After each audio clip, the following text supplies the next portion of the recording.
kembali lagi dengan saya, Agustina Sindiora. Saya merupakan mahasiswa pendidikan Bahasa dan Sastra Indonesia dengan NIM 22050760772. Nah, di video kali ini saya akan membahas tentang folklor lisan. Sobat-sobat pada tahu nggak apa sih folklor lisan itu? Cek video berikutnya ya.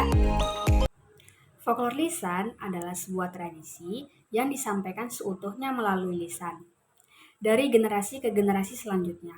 Folklor lisan sering disebut juga dengan istilah tradisi lisan. Ciri yang sering ditemukan dalam folklor ini adalah biasanya seorang pencerita atau sumber yang akan mengadakan suatu pertemuan langsung dengan pendengarnya. Sehingga terjadilah sebuah bentuk pewarisan budaya yang bahkan terkadang diadakan juga pertukaran cerita dalam pertemuan tersebut. Menurut Dananjaya, tahun 1900 halaman 17-20 mengatakan bahwa folklor lisan atau tradisi lisan memiliki beberapa fungsi dalam kehidupan masyarakat, yakni yang pertama mengungkapkan norma-norma yang hidup di masyarakat. Misalnya dalam masyarakat Sunda terdapat sebuah peribahasa aku, angga, yang berarti seseorang yang mengakui barang milik orang lain sebagai milik pribadi dengan maksud ingin memilikinya sendiri. Dan yang kedua, sebagai suatu ungkapan kritik atau dapat berupa protes sosial terhadap suatu kondisi kehidupan. Dan yang ketiga, ungkapan pendapat masyarakat terhadap pemerintah. Keempat, mendidik dan mewarisi nilai-nilai gagasan, ide dari sebuah generasi ke generasi lainnya. Selanjutnya ada jenis-jenis yang termaksud ke dalam folklor lisan. Yang pertama, bahasa rakyat.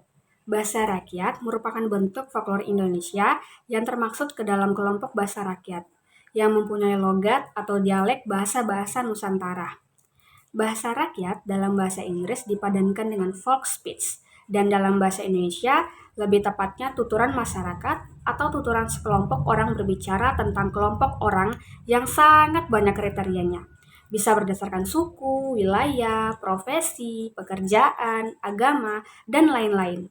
Dan berdasarkan sukunya, setiap suku di Indonesia mempunyai bahasa dan budaya masing-masing, sehingga mereka mempunyai logat, julukan, pangkat tradisional, dan titel kebangsawanan masing-masing. Pada bahasa Sunda, ada logat khas yang tidak akan cocok kalau digunakan pada bahasa lain. Begitu juga bahasa Jawa, Batak, Sasak, dan lain-lain. Kedua, ungkapan tradisional. Ungkapan tradisional merupakan bentuk folklor yang semacam ini adalah peribahasa atau peribahasa yang sesungguhnya. Peribahasa yang tidak lengkap kalimatnya, peribahasa perumpamaan, dan ungkapan yang mirip peribahasa atau ungkapan tradisional folklor merupakan salah satu ungkapan tradisional yang meskipun hanya seseorang yang biasa menggunakannya, tetapi tetap milik bersama atau folknya. Pewaris folklor ungkapan tradisional dibagi menjadi dua, yakni pewaris aktif dan pewaris pasif. Pewaris aktif adalah orang yang mempunyai ungkapan tradisional, selain untuk dipakai sendiri juga mempunyai keinginan menyebarkannya kepada orang lain. Ungkapan tradisional, meskipun sukar didefinisikan, tetapi mempunyai karakteristik sendiri. Yang ketiga, pertanyaan tradisional. Pertanyaan tradisional, yakni yang lebih dikenal sebagai teka-teki, merupakan pertanyaan yang bersifat tradisional dan mempunyai jawaban yang tradisional pula. Pertanyaan tradisional yang lebih dikenal dengan istilah teka-teki atau dalam bahasa Sunda tata runcingan sudah ada sejak zaman dahulu dan pewarisannya secara leluri sehingga pertanyaan tradisional tergolong pada folklor. Yang keempat, sajak dan puisi rakyat. Sajak dan puisi rakyat merupakan folklor lisan yang memiliki kekhususan. Kalimatnya yang tidak terbentuk bebas, tapi terikat. Sajak dan puisi rakyat merupakan kesusastraan yang sudah tertentu bentuknya, baik dari segi jumlah larik maupun persajakan yang mengakhiri setiap lariknya. Yang termaksud ke dalam jenis ini adalah parikan, rarakitan, wawangian, dan lain-lain.